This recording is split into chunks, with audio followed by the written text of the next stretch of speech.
दोस्तों नमस्कार। कैसे हैं आप सभी लोग। आइए हाइट एंड डिस्टेंस का बोर्ड परीक्षा 2023 में आया हुआ विस्तृत उत्तरी का क्वेश्चन देखते हैं। 60 मीटर ऊंचे भवन के शिखर से किसी मीनार के शिखर और पाद के अवनमन कोण क्रमशः 30 अंश और 60 अंश हैं। मीनार की ऊंचाई ज्ञात कीजिए। तो इस प्रश्न के माध्यम से मैं चित्र बनाने पर मैं जोर दूंगा। कैसे चित्र बनाते हैं कि चित्र अगर बन जाएगा तो हम प्रश्न भी हल कर सकते हैं। चित्र अगर गलत बन जाएगा तो उत्तर हमारा गलत आ सकता है। तो सबसे पहले यहाँ देखिएगा 60 मीटर ऊंचा भवन है और एक मीनार है। तो इसको हम पहले फिगर बनाएंगे। सबसे पहले हम बनाते हैं यहाँ, ये है जमीन, ऐसा है। और यह मान लीजिए कि 60 मीटर ऊंचा भवन है और यह मीनार है। इसको मैं मीनार मानता। अब कैसे पता चल गया कि भवन ऊंचा है और मीनार की ऊंचाई कम है? ये कैसे पता चलेगा? सब कुछ प्रश्न में लिखा हुआ, समझने की जरूरत है। क्या है यहाँ? 60 मीटर ऊंचे भवन के शिखर से किसी मीनार के शिखर और पाद दोनों का अवनमन कोण बन रहा है। अवनमन कोण क्या होता है? सामान्य स्थिति से जब नजर नीचे करके देखते हैं तो वही अवनमन कोण होता है, और सामान्य स्थिति से जब नजर ऊपर करके देखते हैं तो यह उन्नयन कोण होता है। तो ये हमारा है यहाँ। तो यहाँ से देखिए, अब कहने मतलब ये है कि वो देखना चाहता था सीधे। अगर सामान्य स्थिति की हम बात करें तो व्यक्ति सीधे देखना चाहता था, लेकिन उसने अपनी नजर को नीचे की ओर गिराया। किसको देखने के लिए? शिखर को देखने के लिए। ये शिखर को देखने के नीचे नजर किया और इसके जो पैर बिंदु है उसको देखने के लिए भी नजर को नीचे किया है।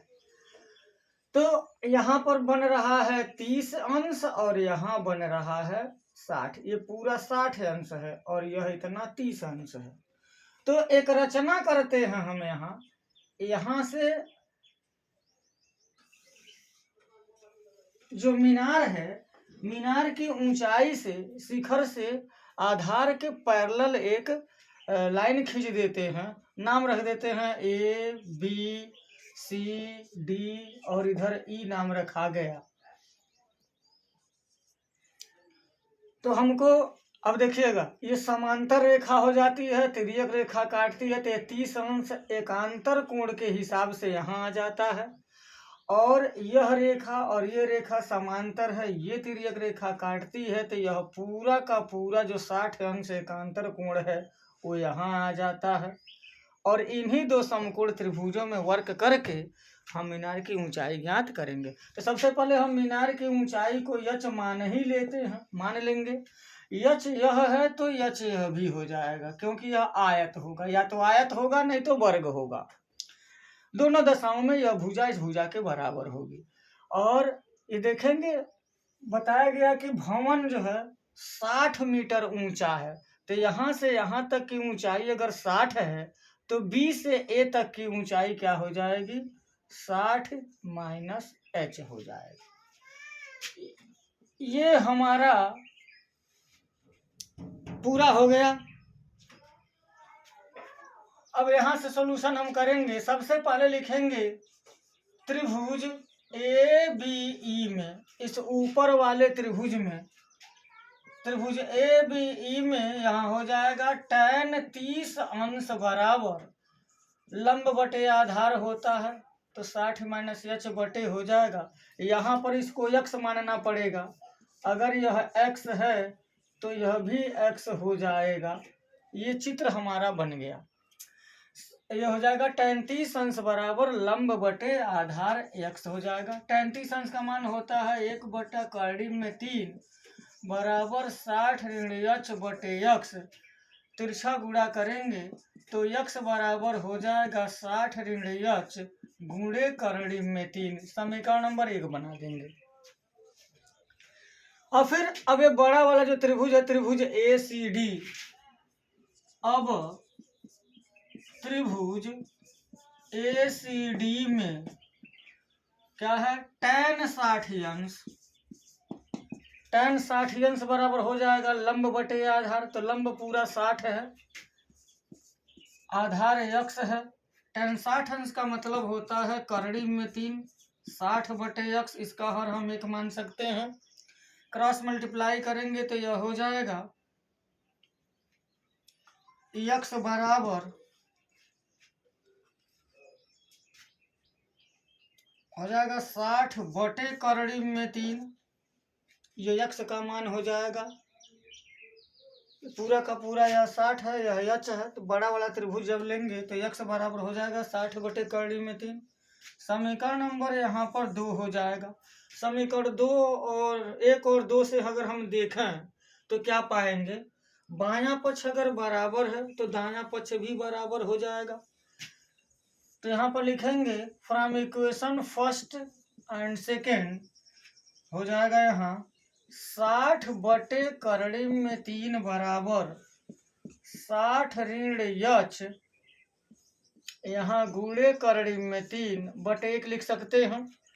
तिरछा जब हम गुणा करेंगे यहाँ तो 60 बराबर करड़ी में 3 का गुणा करेंगे तो 3 हो जाएगा, और 3 में 60 का गुणा करेंगे तो होगा 180, ऋण यहाँ हो जाएगा ये 3h हो जाएगा। इसको पक्षांतर कर देंगे तो 3h बराबर 180 ऋण 60, 3h बराबर हो गया 120, और h बराबर 120 बटे 3, h बराबर हो जाएगा 40 मीटर। ये आंसर आ जाएगा। एक बार और देखेंगे चित्र को। 60 मीटर ऊंचा भवन है और h मीटर ऊंचा एक मीनार है।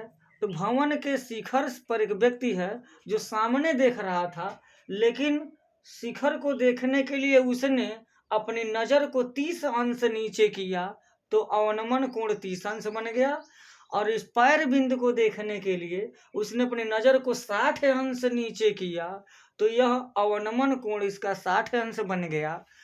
अब इस समांतर रेखा के हिसाब से जब दो समांतर रेखाओं को तिरछी रेखा काटती है तो एकांतर कोण बराबर होते हैं, तो यह ऊपर के 30 अंश कोण यहाँ आ गया और 60 अंश का कोण जो इस त्रिभुज में आ गया।